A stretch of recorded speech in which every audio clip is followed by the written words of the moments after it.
Meu grupo decidiu utilizar o agrupamento como uma forma de avaliar a presença, tentar identificar a presença das estações nos grupos formados. E aí, para isso, a gente utilizou, como nosso dataset era muito grande, a gente selecionou 3 estados brasileiros com climas distintos para ver como, em climas distintos, o agrupamento ele conseguiria detectar as estações. A gente selecionou Pernambuco, que é um clima tropical úmido, Mato Grosso, que é um clima semiárido, e Santa Catarina, que é um clima temperado, e na teoria tem o verão e o inverno muito bem definidos.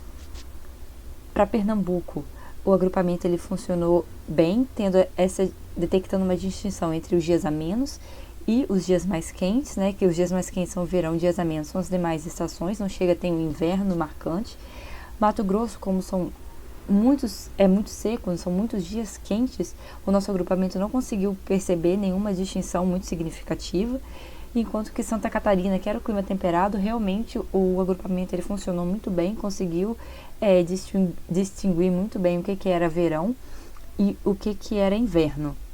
E por último, vale ressaltar que a gente utilizou o agrupamento hierárquico porque ele era o que melhor se encaixava com as características do nosso dataset.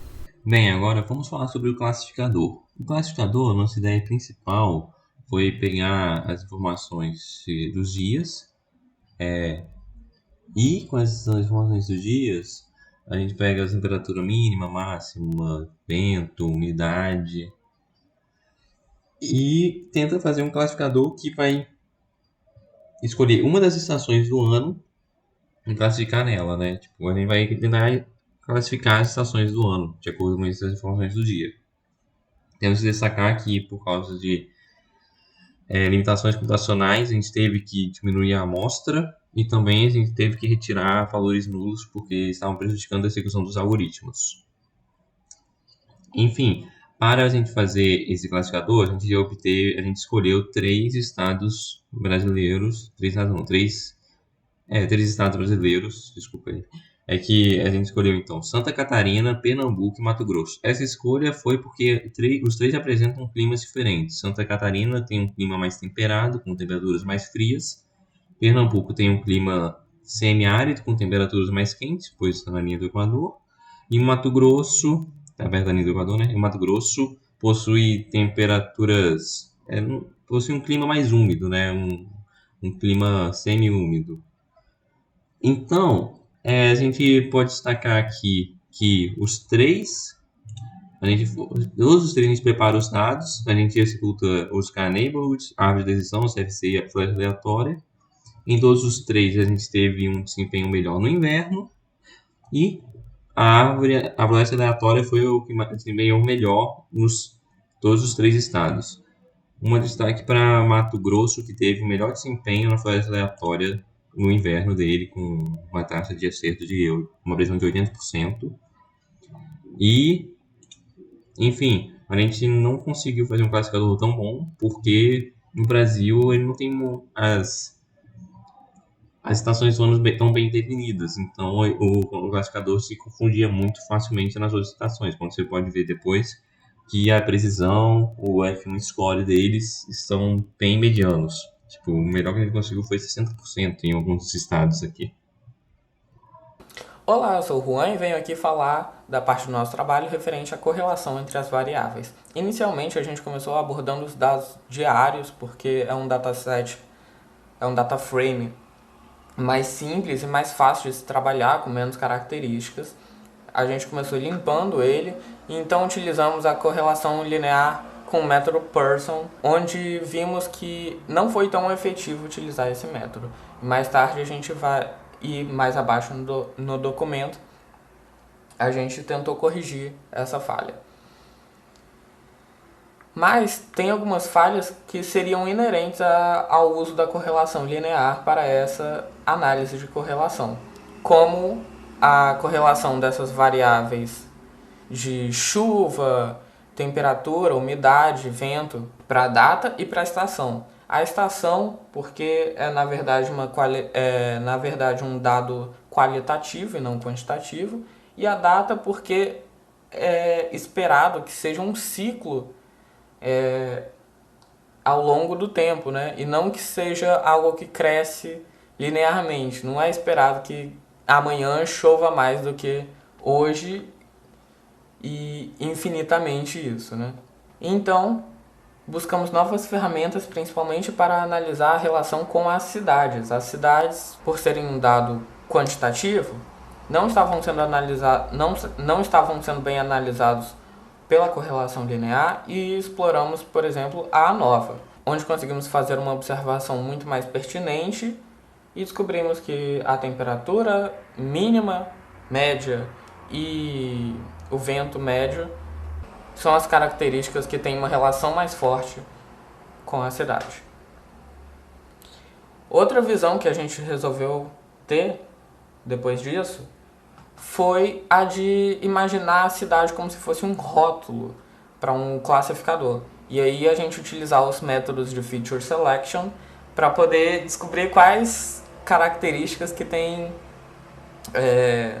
maior relação com a cidade. E então conseguimos aplicar aqui uma observação engraçada, é que o método mais simples de feature selection é, na verdade, o melhor para esse caso, porque ele não leva em conta ele não busca a independência entre os fatores, as características nesse caso. E conseguimos resultados similares ao obtido pelo ANOVA. Então, tentando corrigir a falha que tivemos utilizando o método Pearson, experimentamos outros métodos para calcular o coeficiente de correlação, como Kendall e Spearman, que a gente obteve resultados mais interessantes e aqui fizemos várias observações sobre o assunto. Partindo disso, a gente aplicou agora para um data frame maior, de um ano inteiro, com mais variáveis, como pressão atmosférica, precipitação total no horário, os dados são obtidos de hora em hora. Nesse caso aqui, eles foram reduzidos para de 6 em 6 horas. A gente limpa eles e aplica a mesma metodologia que a gente desenvolveu, entre aspas, ali em cima, fazendo agora mais observações sobre o que a gente descobriu e tentando relacionar isso com o mundo que a gente observa no dia a dia. Uma coisa notável é que a pressão atmosférica foi, de longe, a característica mais relacionada às cidades, isso porque também tem a relação com a altitude.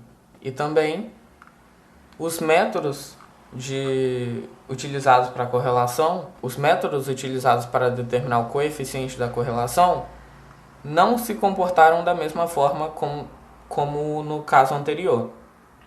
Nesse caso, o Pearson se comportou de forma satisfatória. E após essa jornada explorando a relação entre os dados qualitativos, quantitativos e a relação entre os próprios dados ali e o porquê disso, a gente veio aqui para poder identificar algumas anomalias, como a gente havia comentado na proposta do trabalho. Só que uma coisa que a gente não levou em conta na hora de propor isso no trabalho é que a gente ia esbarrar em algo, uma dificuldade relevante em se buscar essas anomalias, levando em conta o quando essa medida foi feita e também o local que foi feita. Então, esbarramos diversas dificuldades sobre isso. Tem aqui um relato sobre isso.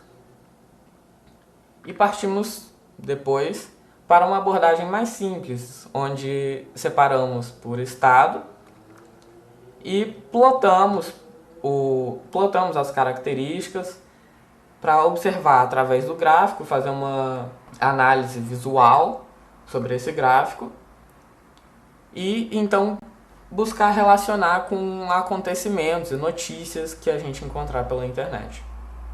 Fizemos isso com 2 casos aqui para Santa Catarina e depois partimos para fazer isso com o Acre. Ao fazermos com o de Santa Catarina, a gente percebeu o quê? Que algumas características estavam se sobrepondo nesse gráfico e estavam ocultando outras, né? Como, por exemplo, aqui a gente mal consegue ver o gráfico de temperatura. E para isso a gente resolveu ter uma abordagem um pouco diferente, plotar esse gráfico plotar esse gráfico separadamente e aí então analisar ele para buscar anomalias nele especificamente. E após isso a gente fez uma busca e chegamos em uma conclusão que está aqui relatada no notebook.